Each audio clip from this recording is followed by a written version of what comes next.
Hi అండి, welcome to my channel Shanti world. ఈరోజు మీకు పూర్ణం బూరెలు మైదా పిండితో ఎలా తయారు చేయాలో ఈ వీడియోలో చూపించబోతున్నాను. ముందుగా పచ్చెనగపప్పుని నీట్గా వాష్ చేసుకొని నానబెట్టుకోవాలండి. నానబెట్టుకున్న పప్పుని ఉడకబెట్టుకోవాలి. ఉడికిందో లేదో చెక్ చేసుకోవడం కోసము పప్పుని ఒకరో ప్రెస్ చేస్తే ఈ విధంగా స్మాష్ అయిపోవాలండి. అలా అయితే మనకు పర్ఫెక్ట్గా వస్తాయి. వాటర్ అంతా తీసేసి స్ట్రైనర్లో పక్కన పెట్టుకోవాలి. అస్సలు వాటరే ఉండకూడదండి. ఈ లోపుగా మిక్సీ జార్ తీసుకుని అందులో కట్ చేసుకున్న ఎండు కొబ్బరి ముక్కలను తీసుకొని ఫ్లేవర్ కోసం యాలకులు తీసుకోవాలి. 1/4 కప్ దాకా తురిమిన బెల్లంని తీసుకోవాలండి. స్వీట్ ఎక్కువగా తీసుకునే వాళ్ళైతే ఇంకొంచెం అడిషనల్గా తీసుకోవచ్చు. ఈ 1/4 కప్పు తురిమిన బెల్లానికి 1.5 కప్పు దాకా ఉడకబెట్టిన పచ్చెనగపప్పుని అవసరం పడుతుందండి.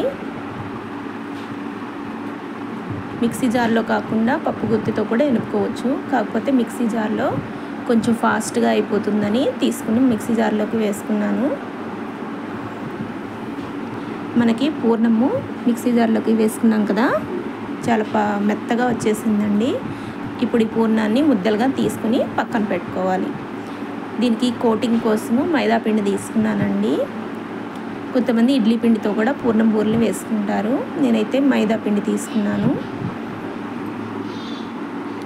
ఈ మైదా పిండిలో టేస్ట్ కోసము కొంచెం సాల్ట్ వేసుకోవాలండి.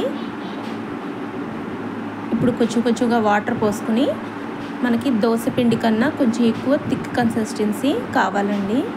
మరి పల్చగా కలుపుకుంటే మనకి బూరెలు పగిలిపోతాయి.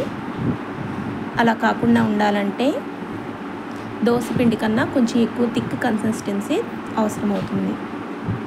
ఈ విధంగా తీసుకున్న తర్వాత మన పూర్ణాలు ఉన్నాయి కదండి, వాటిని ఒక్కొక్కటిగా మైదా పిండిలో వేసుకొని డిప్ చేసుకోవాలండి. మనకి డీప్ ఫ్రైకి సరిపడా ఆయిల్ పెట్టుకొని ఈ విధంగా కోట్ అయిన పూర్ణం బూరెని మనము ఆయిల్లోకి వేసుకోవాలి. ఎక్స్ట్రా పిండి ఏదైనా ఉంటే గిన్నెకి ఒక పక్కన అంటే రాదండి ఎక్స్ట్రా పిండి. నాకైతే ఇలా పక్కన కొంచెంగా పడిపోయినాయి. ఒక బూరి వేసిన తర్వాత ఇంకొక బూరికి గ్యాప్ ఇచ్చి వేసుకుంటే ఒకటికి ఇంకొకటికి అతుక్కోకుండా ఉంటాయండి.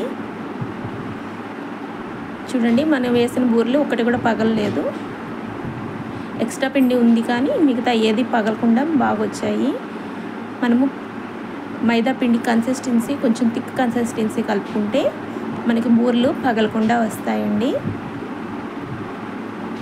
మిగతా ముద్దలను కూడా ఈ విధంగా సేమ్గా మైదా పిండిలో డిప్ చేసుకొని డీప్ ఫ్రై చేసుకుంటే మన బూరెలు రెడీ అయిపోయినాయండి.